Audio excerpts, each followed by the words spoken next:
What's going on, everyone? This is Derpy here, and today I want to give you a brief update on my Swallowtail fleet build because it has changed ever so slightly from the last raid, and of course talk about the stream that I'm doing, which is happening in just over 3 hours live at 3 p.m. Pacific.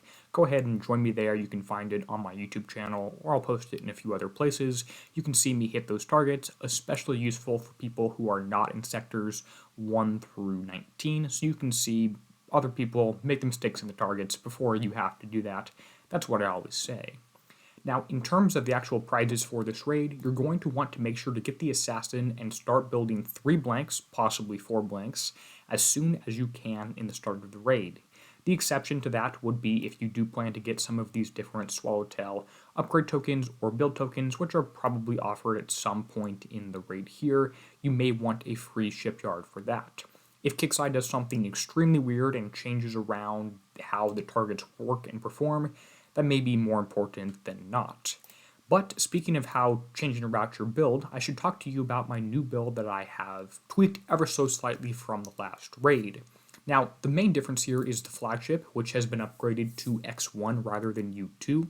And just so we're all on the same page, most of the missiles in this enemy target, in fact all of them, have a mechanic known as King Killer, where they target the ship with the highest number of armor points. And because the flagship has a higher number of base armor points, it gets targeted first. You can see this has 4 million compared to my normal ships, which are only at 3.5. Now, there's nothing you can actually do to change this, so your flagship is going to get targeted, at least if everything starts at full health, by all these missiles in the target. For that reason, you want to have really high evade on the ship. This has 86%, and you also want to have really high penetrative survival. You should take no corrosive damage if you drive well, and if you drive well, you should also only take damage on your first ship, and it should be all penetrative. Of course, if you auto, it will be important to have the other ship strong and have some corrosive survival on everything. Now, this ship has the same specials as last time, which is the Engine Guidance Scrambler 3, has Buckeye UAV targeting, which has the penetrative range, which I don't want to take off because I want to be able to auto and have everything stay together. And then, of course, I have 3 different UAV upgrades, which do really help the evade for this. Like I mentioned, evade is at 86.1%, which is pretty high. Now, you will notice that the armors are all missile, and they are all the Y3M armors. This is pretty helpful because the only damage you should be taking, if the targets have not changed, and I have no idea, but I assume they have not because they really never do, should be from missiles, should be penetrative survival. That works against that. So this is the build for the flagship, and it should be the only thing that takes damage, and it should be able to do a lot of these targets for instant repair. If I take a quick look at my other ships, specifically the one that is up to X1, you'll notice I haven't really changed around this armor too much.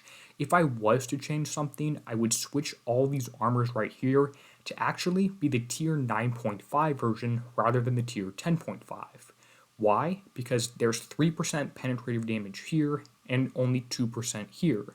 Using the older armor gives you less survival, which doesn't matter because you're not taking damage if you're driving, and it also gives you higher penetrative damage. If you really want to optimize, you would go with all of the tier 9.5 armor on this, probably even split penetrative and corrosive, but it doesn't really matter, it's like a 3% difference.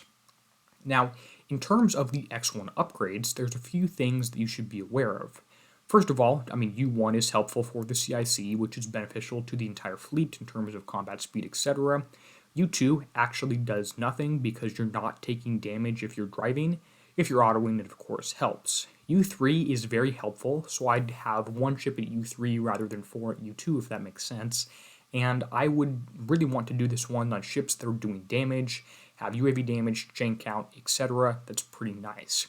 In some cases, you might actually want to only use your 1 U3 ship and only use that so it can chain on more things. I did a little bit of that in Raid 1. Now, in terms of X1, that 10% evade bonus is not helping because you're not getting targeted by anything on your back 4 ships. The penetrative survival doesn't help, you're not taking damage. The corrosive survival, again, does not help because you're not taking damage. And now we get into the aura, which is down in special abilities. Now, this aura says it has a duplicate aura cap of 5, but that's not quite true. because combat speed debuffs work in a really weird way in this game where it only applies the highest value, it doesn't stack. So if you have 1 ship, 2 ships, or 5 ships at X1, and something is in range of those auras, only 18% applies, regardless if you have 5 auras or not, is pretty confusing. Now, the only benefit, in terms of how the raid targets were last time and how we expect them to be this time, from this X1 for your back 4 ships is this reload debuffs, at least if you're driving. If you're autoing, sure, the corrosive survival will be useful, but that shouldn't really be too impactful. For that reason, I've kind of skipped doing X1 on this fleet, which has been pretty nice. Let me do the lionfish up to U2, and that's been about it. So for this reason, like I said, I only actually have one of these back 4 ships up to X1. The rest are still sitting at U3, which is the most important upgrade in terms of the Swallowtail back 4 ships.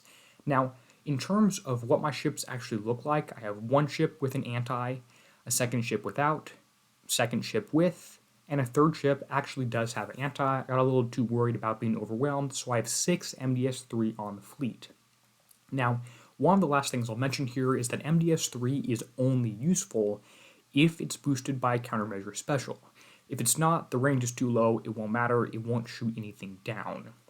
So this has been a brief overview of the raid stream that I'm doing later today, and the build that I've changed a little bit for my flagship, and what I'm sticking with for the back 4 ships, including actually building this last one now.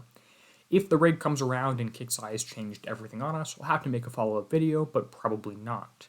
I will of course be posting the raid stream and other videos as we go throughout this raid cycle, especially on those first 2 or 3 days, so I hope that you stay tuned for that. If you have any questions about the build that I've shown here, go ahead and leave a comment below and I'll make sure to get back to you. I hope you enjoyed this quick update video. If you like these, I'll try and do more of these a little bit closer to the second raid in the cycle when I do change things around.